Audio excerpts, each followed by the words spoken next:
Surabaya Mengaji.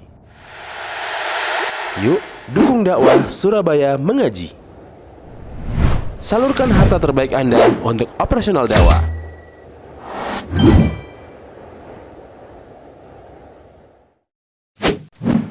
SM Store, amanah dalam muamalah.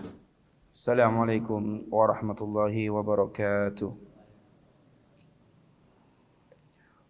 Innal hamdalillah nahmaduhu wa nasta'inuhu wa nastaghfiruh wa na'udzu billahi min shururi anfusina wa min sayyiati a'malina. Man yahdihillahu fala mudilla lahu wa man yudlil fala hadiya lahu. Wa ashhadu an la ilaha illallah wahdahu la syarika lah wa ashhadu anna Muhammadan abduhu wa rasuluhu la nabiyya wa la rasula ba'dahu. Qala Allah tabaraka wa ta'ala fi kitabihil karim, ya ayyuhalladzina amanu taqullaha haqqa tuqatih wa la tamutunna illa wa antum muslimun. Fa inna asdaqal hadithi kitabullah wa khairal hadi hadiyu Muhammadin sallallahu alaihi wasallam wa syarrul umuri muhdatsatuha fa inna kulla muhdatsatin bid'ah wa kulla bid'atin dhalalah wa kulla dhalalatin finnar. Kaum muslimin wa muslimat rahimani wa rahimakumullahu jami'an. Alhamdulillah, kembali lagi kita dipertemukan oleh Allah Azza wa Jalla di dalam majelis ilmu, yang mana pada malam hari ini kita akan membahas tentang bab realita terkait terjadinya kesyirikan pada umat ini, di mana Syekhul Islam Muhammad ibnu Abdul Wahhab beliau mengatakan, babu ma jaa anna ba'd hadhihi al-ummati ta'budul awthan. Bab dalil-dalil yang menerangkan bahwasannya sebagian umat ini mereka menyembah berhala.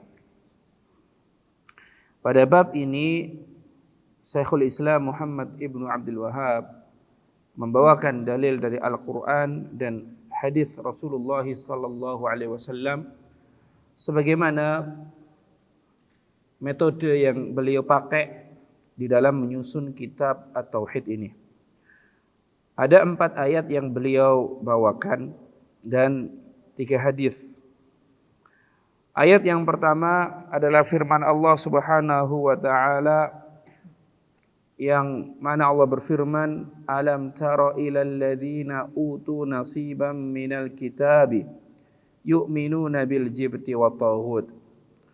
Apa engkau tidak melihat kepada orang-orang yang mereka diberi bagian dari Alkitab, maksudnya adalah ahlul kitab, yu'minuna bil jibti wat taghut.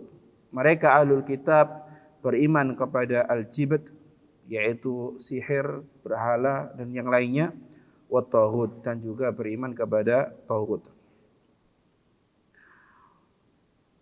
Kemudian Allah Subhanahu wa taala berfirman di dalam surat Al-Maidah,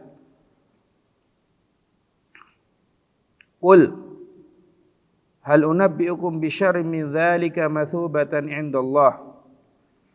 Katakanlah wahai Muhammad, maukah kalian aku berikan kabar dengan yang lebih jelek dari itu sebagai balasan dari Allah Azza wa Jalla, yaitu man la'anahu Allahu wa ghadiba alaihi, yaitu orang-orang yang Allah laknat serta Allah murkai kepadanya.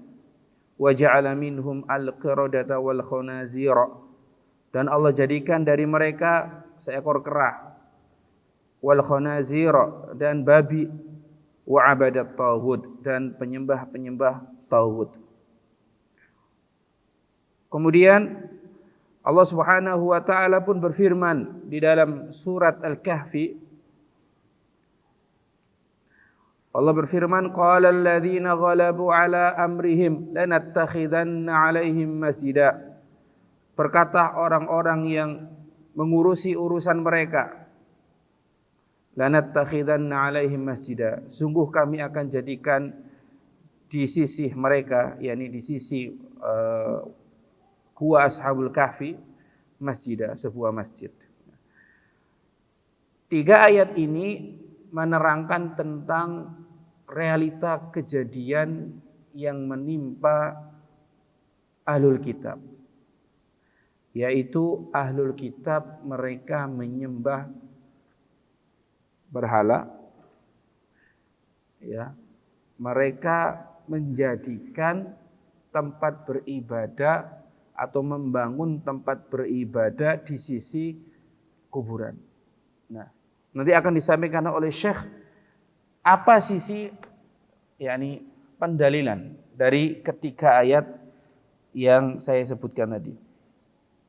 Kemudian Rasul sallallahu alaihi wasallam beliau bersabda yang bersumber dari Al-Bukhari dan Imam Muslim dari Abi Sa'id radhiyallahu anhu, anna Rasulullah sallallahu alaihi wasallam qala la tattabi'unna aw la tattabi'unna sunana man kana qablakum hadwal qudzati bil qudzati hatta law dakhalu juhra dhabbin la dakhaltumuhu.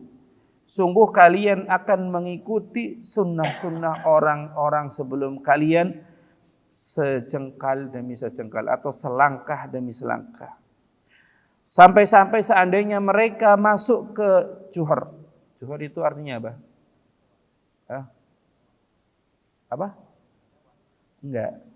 Juhur itu dalam bahasa Arab artinya baitul hayawani dakhilal ard. Rumahnya hewan yang masuk ke tanah. Ini enggak ada terjemahannya dalam bahasa Indonesia, enggak ada. Ya, kalau kita lihat di apa namanya di terjemahan ya, lubang biawak ya. Nah, lubang enggak mesti rumahnya hewan. Tapi dalam bahasa Jawa ada yang terjemahannya. Leng. Iya kan? Coba ya, semua rumahnya hewan kalau masuk ke tanah apa namanya? Leng gitu. Iya. Ya, insyaallah ada ya. Dan ini banyak beberapa kata dalam bahasa Arab tidak ada terjemahannya di bahasa Indonesia tapi ada di bahasa Jawa. Contoh lagi, saya kasih contoh ya. Irtiwa. Irtiwa itu syabi'a bil ma, kenyang dengan air. Ya, apa bahasa Indonesianya? Banyak minum air sampai kenyang. Apa bahasa Indonesianya? Enggak ada. Bahasa Jawa kelempokan. Ya. Ada juhrul dhabbin, ya, sampai masuk ke lengnya dhab, ya, rumahnya dhab, ya. La dakhaltumuhu, niscaya kalian akan mengikuti ahlul kitab, ya, untuk masuk ke, ya, ini sarangnya dhab. Qalu, maka para sahabat beliau berkata, mereka berkata, ya Rasulullah, al-Yahudu wan Nasara, wahai Rasulullah, apakah mereka itu orang Yahudi dan orang Nasrani? Qala faman, maka Nabi mengatakan, ya siapa lagi kalau bukan mereka. Wali Musliman Thauban, dan dalam riwayat Imam Muslim dari Thauban bahwasanya Rasulullah sallallahu alaihi wasallam bersabda, innallaha zawaliyal arda, sesungguhnya Allah Subhanahu wa taala membentangkan untukku bumi. Faraitu masyariqaha wa magharibaha, maka aku melihat arah timurnya dan arah baratnya. Wa inna ummati sayablugu mulkuha ma zuwiyali minha, dan sesungguhnya umatku kerajaannya, kekuasaannya akan sampai daerah yang dibentangkan untukku dari arah timur maupun arah barat. Wa u'titu al-kanzaini al-ahmara wal abyadha, dan aku diberi 2 perbendaharaan, al-ahmara wal abyadha, merah dan putih. Ya, apa itu merah dan putih nanti akan kita terangkan. Wa ini sa'altu rabbi li ummati alla yuhlikaha bisanatin bi'ammah, dan aku meminta kepada Rabbku untuk umatku agar Allah tidak membinasakan mereka dengan paceklik yang berkepanjangan. Wa an la yusallitu alaihim aduwan min siwa anfusihim fayastabiha baydatahum. Dan aku pun meminta kepada Allah Subhanahu wa taala agar mereka tidak dikuasai oleh musuh-musuh mereka kecuali dari mereka sendiri. Sehingga musuh itu nantinya akan merampas seluruh negeri mereka. Wa inna rabbi qala ya Muhammad, sesungguhnya Allah Ta'ala berfirman, wahai Muhammad, inni idza qadaitu qadaan fa innahu la yuraddu. Sesungguhnya aku apabila memutuskan satu urusan, maka tidak ada yang bisa menolaknya. Wa inni a'taituka li ummatika alla uhlikahum bisanatin bi'ammah. Dan aku akan memberikan kepadamu untuk umatmu berupa aku tidak akan membinasakan mereka dengan paceklik yang berkepanjangan. Wa alla usallitu alaihim aduwan min siwa anfusihim. Dan aku pun tidak akan menguasakan musuh-musuh mereka atas mereka sendiri. Min siwa anfusihim, kecuali dari diri mereka sendiri. Fayastabiha baydatahum, sehingga mereka mengambil seluruh perbendaharaan negeri mereka. Walau istama alaihim min man biaqtariha, meskipun telah berkumpul musuh-musuh Islam dari berbagai macam arahnya. Hatta yakunu ba'duhum yuhliku ba'dun, kecuali apabila mereka saling membinasakan, wa yasbiya ba'duhum ba'dun, dan saling menawan. Warawahu al-Burqani fi sahihi wa zada, dan diriwayatkan dari al-Burqani di dalam sahihnya, dan ia menambahkan, wa inna ma akhafu ala ummati al-a'immatal mudillin. Aku hanya takut terjadi pada umatku berupa a'immah, yakni ulama-ulama atau pemimpin-pemimpin yang menyesatkan. Wa idza waqa'a alaihim as-saifu, dan apabila terjadi pertumpahan darah di antara mereka atau pertumpahan darah atas mereka, lam yurfa ila yaumil qiyamah, maka pertumpahan darah itu tidak terangkat sampai hari kiamat. Wala taqumu sa'atu hatta yalhaqa hayyun min ummati bil musyrikin, dan tidak akan tegak hari kiamat sampai sekelompok dari kalangan umatku mengikuti orang-orang musyrik. Wa hatta ta'buda fi amun min ummatil awthan, dan kiamat pula tidak akan tegak sampai sekelompok dari umatku kembali menyembah berhala.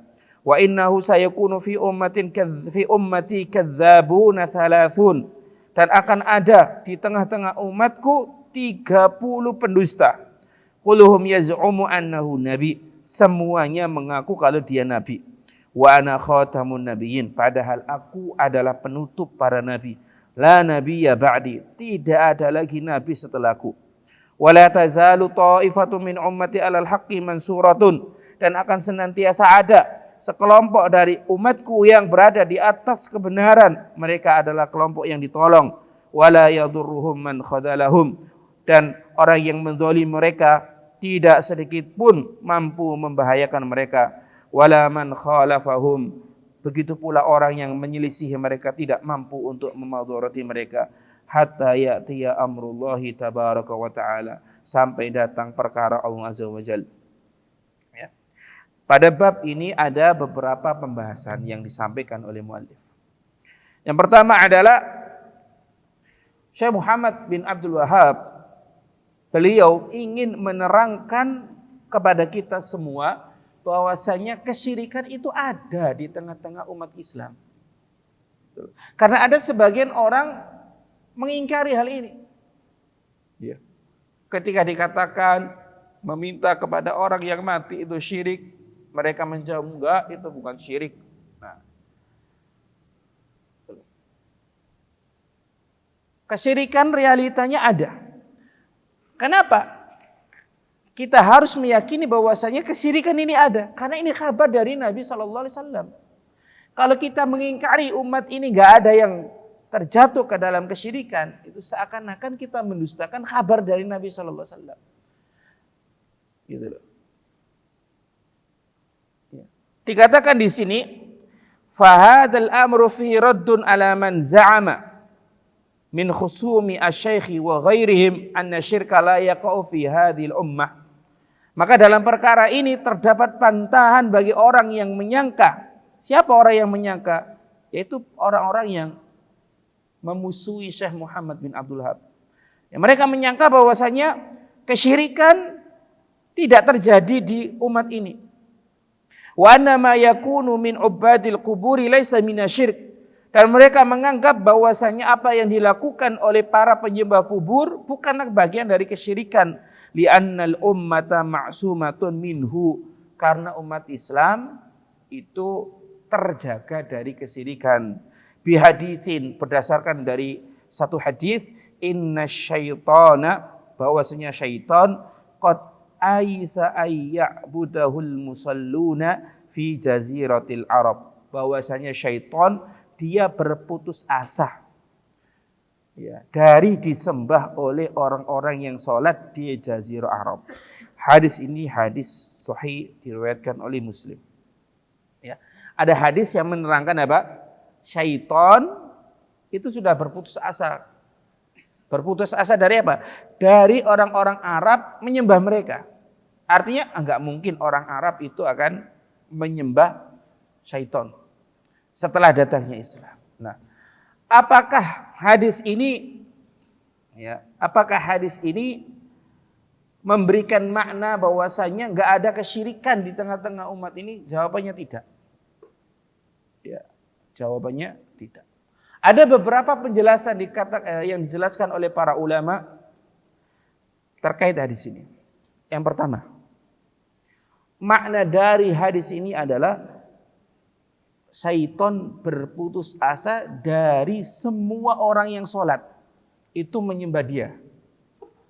Ya. Artinya kalau syaitan berkeinginan semua orang yang sholat itu menyembah dia, tapi ini nggak akan terjadi.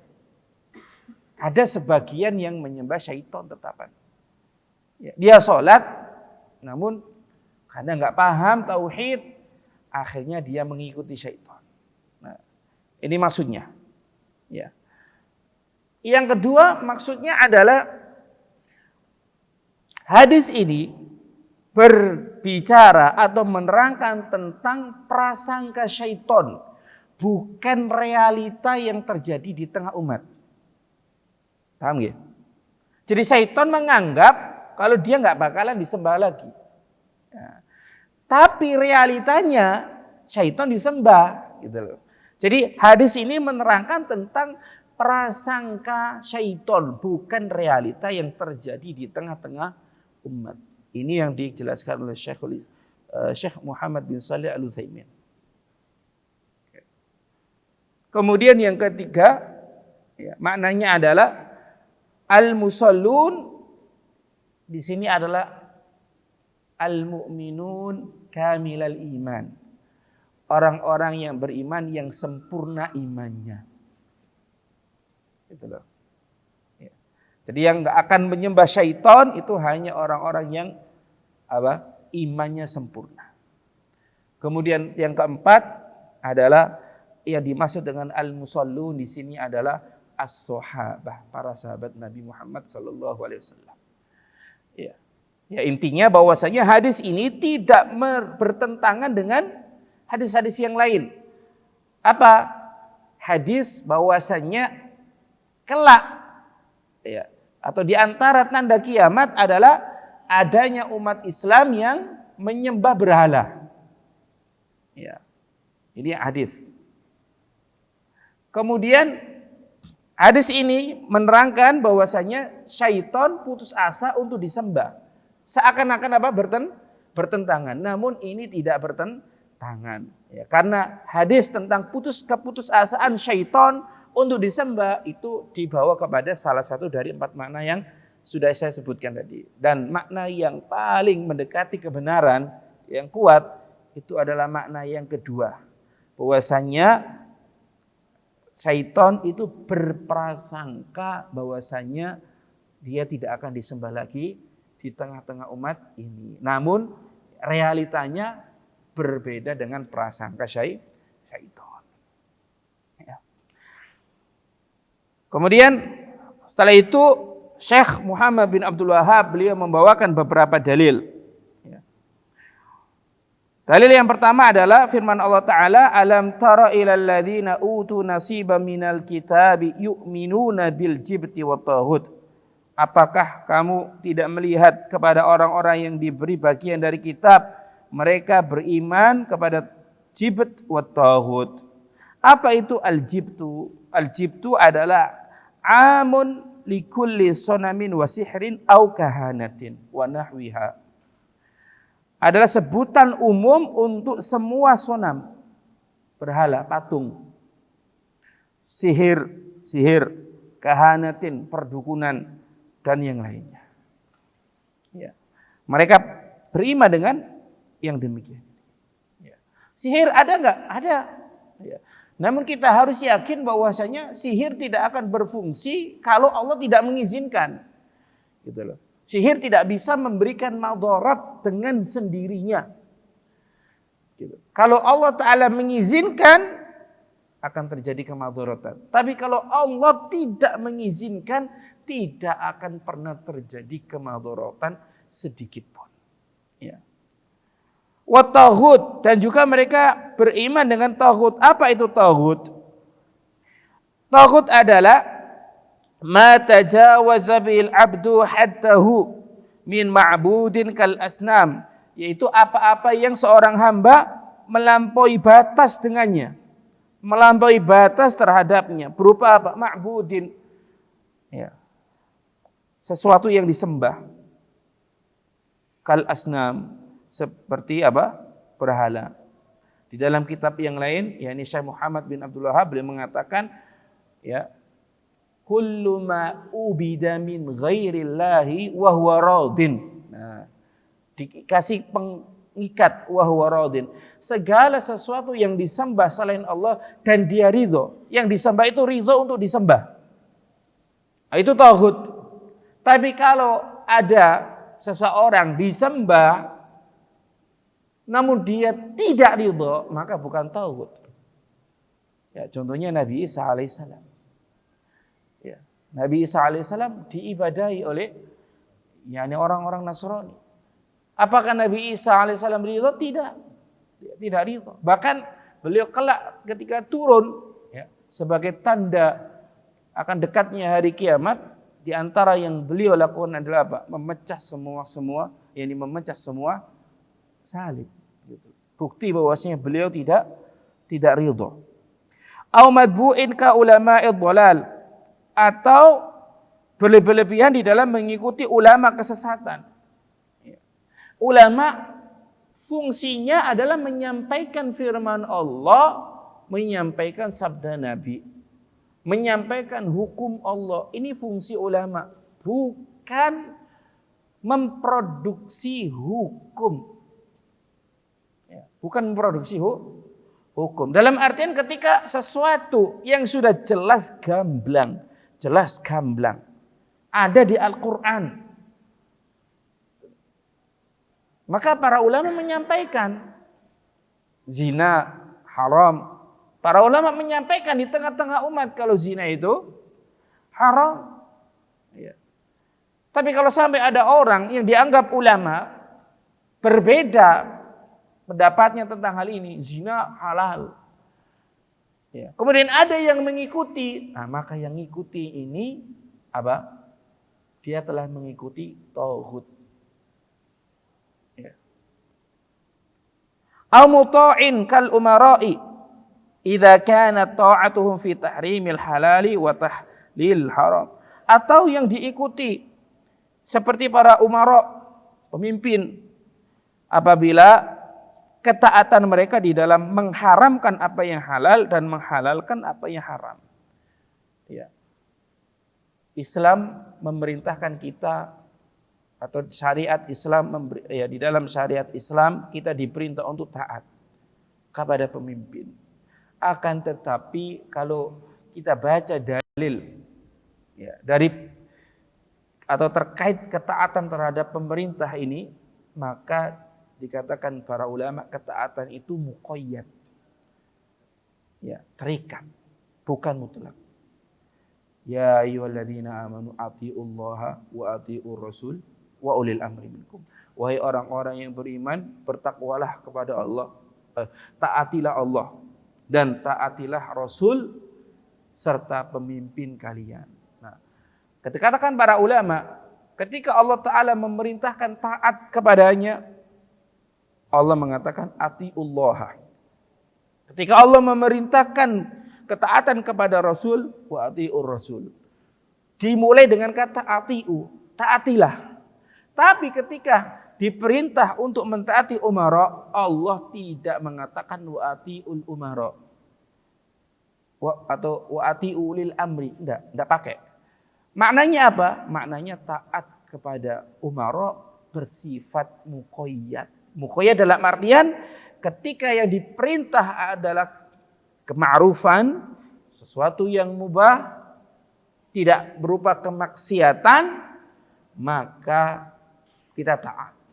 Namun ketika yang diperintahkan adalah kemaksiatan, kita tidak wajib taat. Dan harus dipahami, tidak wajib taat itu bukan berarti berontak. Beda. Berontak dilarang. Berontak dilarang. Realita atau potret ketaatan terhadap para umara, ya, atau taat kepada umara yang tepat, yang paling benar adalah kita ketika memahami sikapnya Imam Ahmad bin Hanbal. Ya.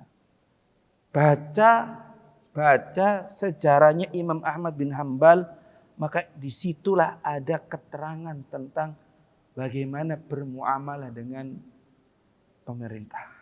Ya, sudah baca sendiri, nah, pahami di situ bagaimana sikap Imam Ahmad ketika beliau bersabar, ketika beliau mendoakan kebaikan untuk pemimpin, ketika beliau pun tetap menyampaikan al-haq, menerangkan bahwasanya Al-Quran itu kalamullah, meskipun berbeda dengan sebagian pembisiknya para pemerintah saat itu. Nah, kemudian wa munasabatu al-ayah lil bab. Nah, apa hubungan ayat ini dengan bab? Ya, di dalam ayat ini surat An-Nisa Allah menerangkan bahwasanya ahlul kitab mereka iman kepada jibt, yaitu sahir, berhala, dan juga iman kepada tauhid.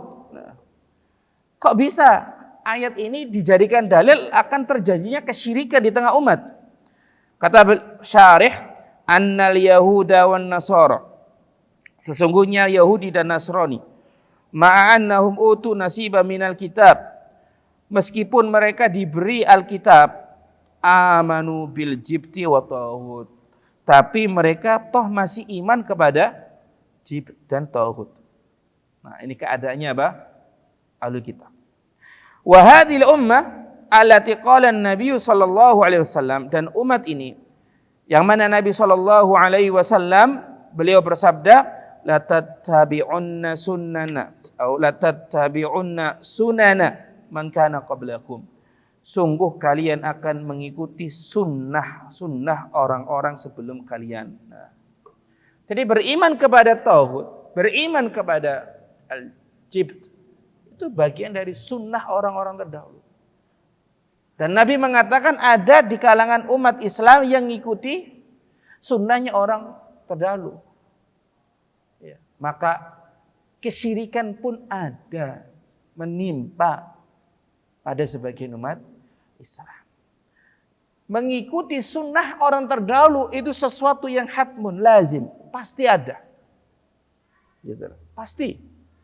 Tidak bisa dipungkiri. Kita lihat aja realita yang ada pada zaman kita saat ini. Dari sisi keimanan, ya, dari sisi tampilan, dari sisi gaya hidup, banyak yang mengekor kepada orang-orang kufar, kepada alul kita. Ya. Gitu loh. Padahal mereka sendiri, kalau kita lihat kehidupan mereka saat ini, ahlul kitab, itu sudah gak karu-karuan. Sudah tidak karuan, sudah menuju kepada kehancuran. Gitu loh.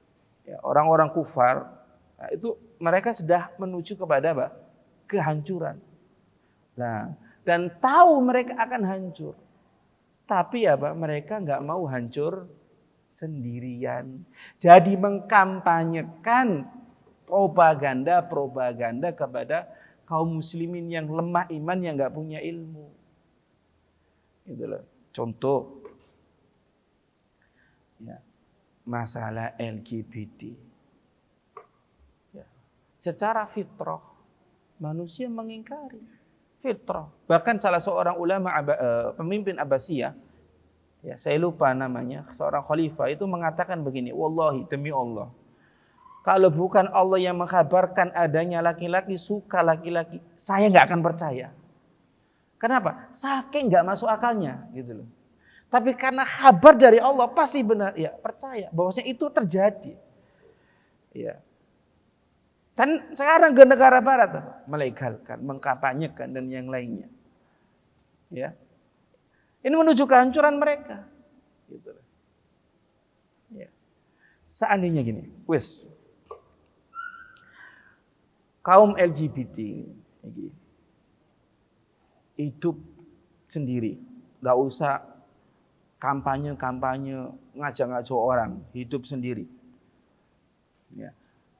Mereka pasti akan binasa dengan sendirinya. Kenapa? Gak punya keturunan. Ya tak? Laki-laki sama laki gak akan mungkin punya keturunan. Perempuan sama perempuan gak akan mungkin punya keturunan. Gitu. Dan mereka sendiri sadar. Gitu. Yang melakukan LGBT itu sadar gak akan punya keturunan. Makanya apa? Mempropaganda. Ngambil anaknya orang yang normal. Gitu. Dan ini dilegalkan di negara-negara. Gitu. Dilegalkan, ya, dikampanyekan, didukung. Ya. Mereka apa? Sudah menuju ke arah kehancuran. Gitu. Hancur. Gitu. Ya. Bagaimana satu tatanan termikro dalam suatu negara rusak, maka negara akan rusak. Apa itu? Tatanan sosial terkecil. Keluarga. Kalau keluarga sudah rusak, nggak ada lagi keluarga, ya, akan rusak negara. Nah, ini yang terjadi ya, Pak, orang-orang kafir, ya. Dan sangat disayangkan, ya, sebagian umat Islam, pemuda Islam, ya, dan itu pun terjadi di Indonesia, apa? Mengekor dalam masalah ini. Kemudian dalil yang kedua, dalil yang ketiga pun sama. Yaitu apa? Allah menerangkan terjadinya kesyirikan pada umat terdahulu, pada ahli kitab. Di dalam surat Al-Maidah, ya, di antaranya adalah, ya, penggalan ayat wa abadat taghut. Allah menjadikan mereka apa? Penyembah taghut. Ini terjadi di ahli kitab. Umat Islam mengikuti sebagian umat Islam mengikuti ahli kitab. Maka sebagian umat Islam terjatuh dalam kesyirikan. Begitu pula di dalam surat Al-Kahfi. Ya, kepenggalan ayat lanattakhidanna alaihim masjidah. Kami akan membangun di sisi petilasan atau kuburan Al-Kahfi, ya, pemuda Ashabul Kahfi, masjid. Apa amalan pemimpin Ashabul Kahfi, ya, pembesar pada zaman itu? Bangun tempat ibadah di samping petilasan. Ya, ini amalan mereka. Ya. Dan umat Islam atau sebagian dari umat Islam mengikuti sunnah orang terdahulu. Terjadi pada saat ini. Berapa banyak kita jumpai saudara-saudara Muslim, ya, yang Allah Ta'ala yakni belum memberikan mereka hidayah, semoga mereka diberi hidayah oleh Allah Azza wa Jalla, ya, melakukan kesesatan ini, membangun ibadah di samping, ya, ini kuburan atau petilasan. Terjadi Jadi terjadinya kesyirikan di tengah umat Islam ini benar adanya berdasarkan dua dalil. Dalil dari Al-Quran dan dalil dari realita. Gitu loh. Dan Al-Quran tidak akan pernah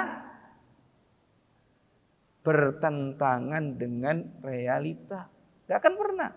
Gitu loh. Yang menakdirkan kejadian Allah, yang berbicara dengan Al-Quran adalah Allah. Gitu loh. Ya. Selanjutnya Syekh Muhammad bin Abdul Wahhab beliau membawakan hadis Nabi SAW. Innallaha zawalil arda. Sesungguhnya Allah menghamparkan untukku bumi. Fara'aitu masyariqaha wa magharibaha. Maka aku melihat arah timurnya dan arah baratnya. Wa inna ummati sayablughu mulkuha ma zuwiya liminha. Dan kekuasaan umatku akan sampai pada daerah yang dibentangkan untukku. Ya. Wa u'titul kanzainil ahmar wal abyad, dan aku diberi dua perbendaharaan merah dan putih. Nah, di dalam hadis ini Rasul menerangkan Allah menghamparkan bagi beliau bumi. Ya, di sini ada dua penafsiran. Yang pertama adalah Allah menguatkan penglihatan Nabi, memberikan kekuatan pada penglihatan beliau sampai bisa melihat arah timur dan arah barat. Atau Allah Subhanahu wa taala kumpulkan bumi ini serta Allah lipat bumi sampai Rasul mampu melihat arah yang jauh seperti beliau melihat arah yang dekat. Nah, ini makna dari apa? Dari Allah menghamparkan beliau. Kemudian beliau mengkabarkan bahwasannya kekuasaan umat Islam akan sampai ke arah timur dan barat, dan ini realita. Kalau kita baca sejarah Islam, sejarah peradaban Islam, sejarah di saat Islam menguasai dunia, maka kita akan dapati kekuasaan Islam dari arah barat itu sampai ke ujung Maghrib, ujung Maroko. Kemudian di arah timur itu sampai ke arah Khurasan. Khurasan itu negara yang akhirannya Tantan itu. Uzbekistan, Turkmenistan, pokoknya Tantan itu, Afghanistan gitu. Ya. Tapi bukan Kalimantan ya. Ya, itu Khurasan. Ya. Hindu negara India juga. Ya. Dan kekuasaan Islam itu menyebarnya ke arah timur dan ke arah barat. Ke arah utara dan ke arah selatan ternyata nggak banyak menyebar. Persis seperti apa yang dikhabarkan oleh Nabi SAW. Ya. Kemudian beliau mengatakan u'titul kanzaini al-ahmar wal abyad. Saya diberi dua perbendaharaan, merah dan putih. Ya, apa itu merah dan putih? Nah, ada yang mengatakan merah dan putih itu Indonesia. Ya, tapi adzan dulu lah.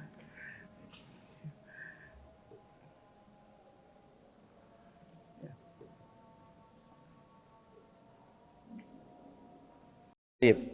Rasul sallallahu alaihi wasallam beliau bersabda wa u'titul kanzainil ahmar wal abyad. Aku diberi dua perbendaharaan merah dan putih. Ya. Hadis ini tidak berisyarat bahwasanya Rasul diberi Indonesia. Ya. Gitu loh.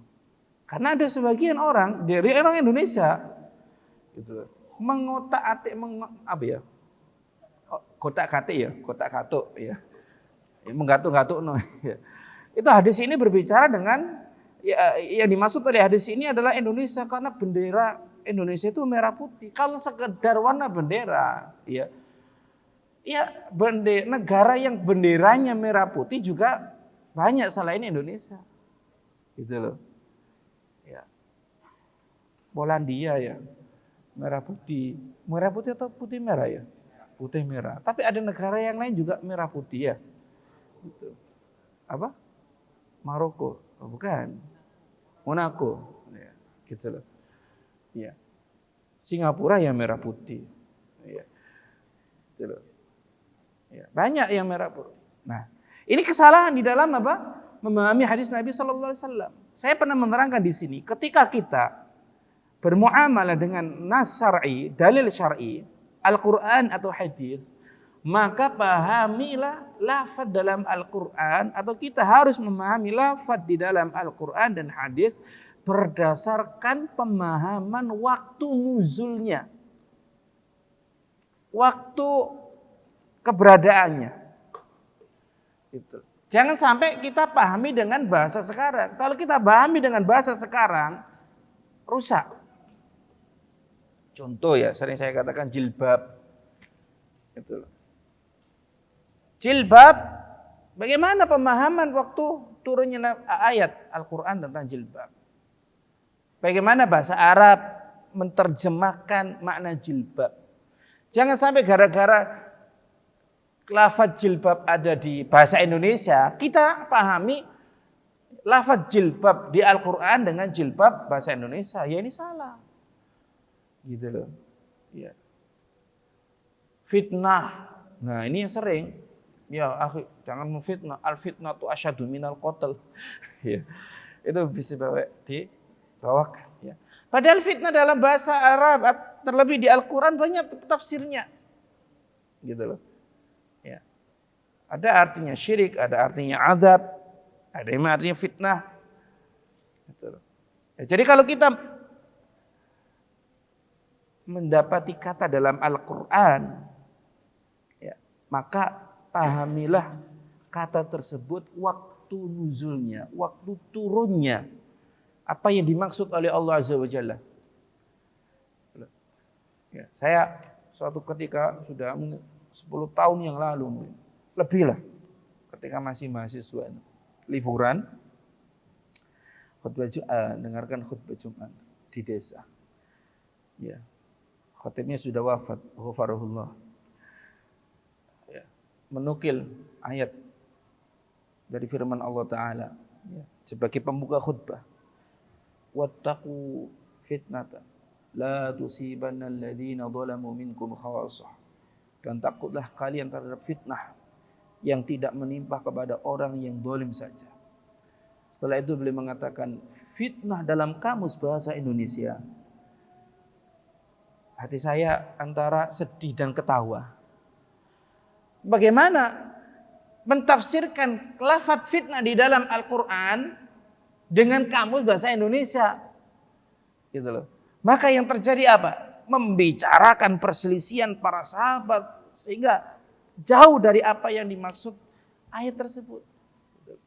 Karena ayat itu berbicara apa? Azab. Takutlah kalian terhadap azab yang tidak menimpa orang yang zalim saja. Artinya apa?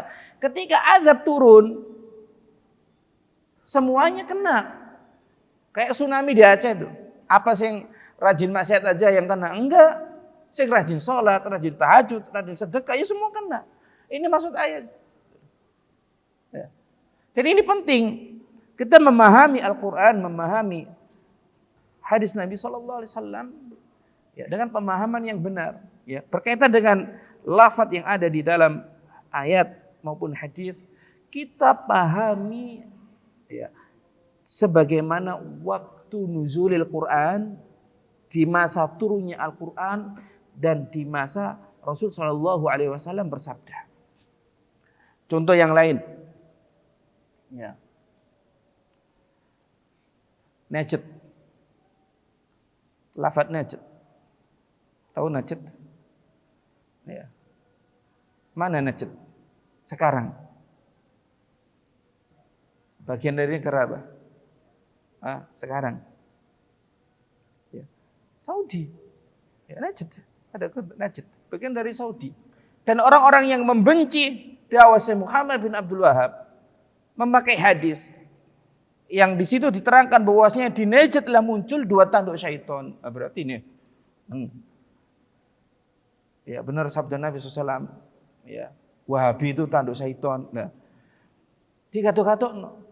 Padahal apa? Lafaz najd di dalam bahasa Arab atau di saat Nabi SAW mengucapkannya itu bukan Arab, Saudi Arabia, bukan. Tapi adalah Irak dan ke timur. Iran, Irak ke timur. Itu Najd. Gitu loh. Dan memang dari situlah Dajjal akan keluar. Khurasan, dari daerah Khurasan. Diikuti oleh 70.000 Yahudi Asfahan. Ya. Jadi memahami hadis Nabi dengan bahasa sekarang. Gitu loh. Itu tidak benar. Syekh Shalih Al-Utsaimin hafizallahu taala pun beliau mengatakan tidak boleh mentafsirkan dzarrah, lafaz dzarrah. Wa may ya'mal mithqala dzarratin khairan dzarrah di surat Zalzalah. Tidak boleh diterjemahkan dengan lafaz atom. Zaman sekarang benda unsur terkecil itu apa? Apa? Atom. Tapi apakah kita boleh menerjemahkan dzarrah dengan atom? Sebenarnya nggak boleh. Ya. Karena kita harus memahami lafaz dzarrah sebagaimana difahami orang-orang waktu nuzulil Quran. Betul. Ini satu kaidah di dalam memahami Al-Quran dan memahami hadis Nabi SAW. Sehingga kalau kita punya pegangan ini, kita nggak akan tertipu. Ya. Dengan orang yang mencoba untuk ngatuk-ngatuk, ya, memahami tanda kiamat sepenggal-sepenggal, ya, Dajjal akan keluar kalau didahului oleh 3 kemarau. 3 tahun sebelum Dajjal keluar, langit menahan 1/3. 2 tahun sebelumnya, langit menahan 2/3. Setahun sebelum Dajjal keluar, langit tidak akan menurunkan hujan, tidak akan turun hujan. Allah tidak akan menurunkan hujan. Ya. Ini sesuai prediksi NASA lah. Ngatuk-ngatuk ya. Dajjal keluar tahun 2024. Karena prediksi NASA tahun 2021 kemarau, 2022 kemarau, 2023 kemarau. Ya. Ketika mendengar berita Jakarta banjir, saya bersyukur. Bukan karena banjirnya Jakarta, batal, ya ini apa kebohongan. Ini meramalkan akan kemarau Jakarta banjir. Ya, nggak boleh. Ya, ini apa? Tajawuz. Penulis kitab Asratus Sa'a, Syekh Yusuf Wabil, beliau menerangkan begini. Ketika Allah Subhanahu wa taala menjadikan terjadinya kiamat itu adalah hal gaib, maka Allah pun menjadikan tanda-tandanya sebagai perkara gaib. Gitu loh. Kapan Dajjal keluar, kapan turunnya Nabi Isa, gaib. Waktunya kapan? Gaib. Gitu loh. Kita cukup yakin itu terjadi. Gitu loh. Ya. Adapun mencari-cari takalluf. Ya. Danau Tiberes, ya. Surut. Diperkirakan beberapa tahun habis. Ya. Ternyata hujan penuh lagi. Ya. Innallaha ala kulli syai'in qadir.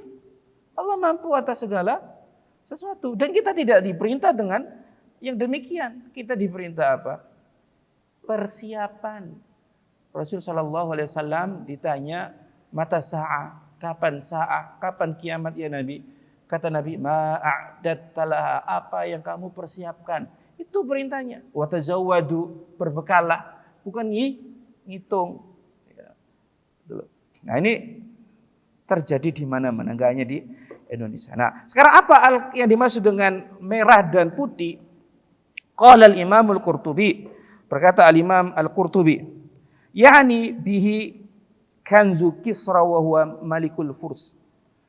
Yaitu perbendaharaan Kisra dan dia adalah kerajaan Persia atau mulku Furs, kerajaan Persia, Iran sekarang, dan tidak akan bangkit lagi kerajaan ini, ya, tidak akan bangkit karena Rasul Shallallahu Alaihi Wasallam sudah mendoakan pemimpinnya untuk dicerai-beraikan, dicoba-cabik.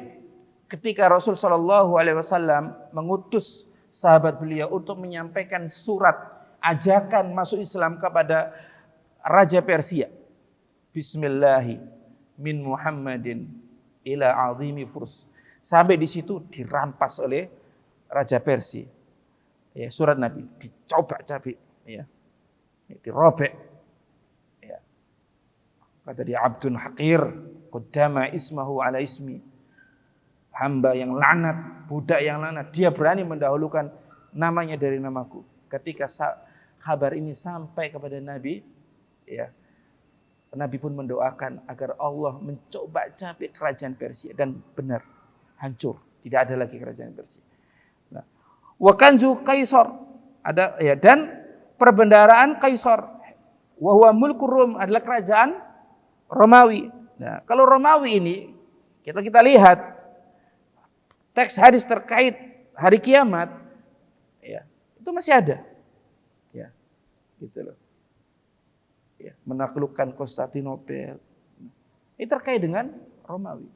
Dan ya, min sunnatillah qadarullah, Raja Romawi ketika menerima surat dari Rasul sallallahu alaihi wasallam, dia tidak memperlakukan surat Nabi sallallahu alaihi wasallam sebagaimana Kisra memperlakukan surat Nabi sallallahu alaihi wasallam. Gitu. Ya. Wa qusuruhuma wa biladuhuma, dan kusur, yakni istananya, wa bilad, dan negerinya. Ya. Waqad qala, dan Nabi sallallahu alaihi wasallam beliau bersabda, walladzi nafsi biyadihi, demi Allah, la tunfaqanna kunuzuhum fi sabilillah. Perbendaharaan kerajaan Persia dan kerajaan Romawi akan diinfakkan di jalan Allah Ta'ala. Wa abbara bil ahmar an kanzi Kaisar, dan Rasul sallallahu alaihi wasallam mengungkapkan dengan lafaz al-ahmar, merah, untuk perbendaharaan Kaisar, yakni Rum. Li'annal ghalib indahum ad-dhahab, karena kebanyakan di negara Romawi itu perbendaharaannya dengan apa? Emas, gitu loh. Wabil abyadi an Kisra, dan Rasul mengungkapkan dengan lafaz putih untuk kerajaan Persia. Ya.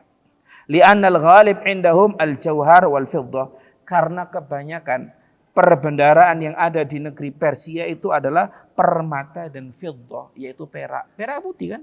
Nah, jadi yang dimaksud dengan merah dan putih itu adalah yakni dua kerajaan besar saat itu, Persia dan Romawi. Dikarenakan di Romawi terdapat banyak emas dan di Persia terdapat banyak fiddah, yaitu perak. Jadi bukan yang dimaksud dalam hadis ini adalah yakni Indonesia.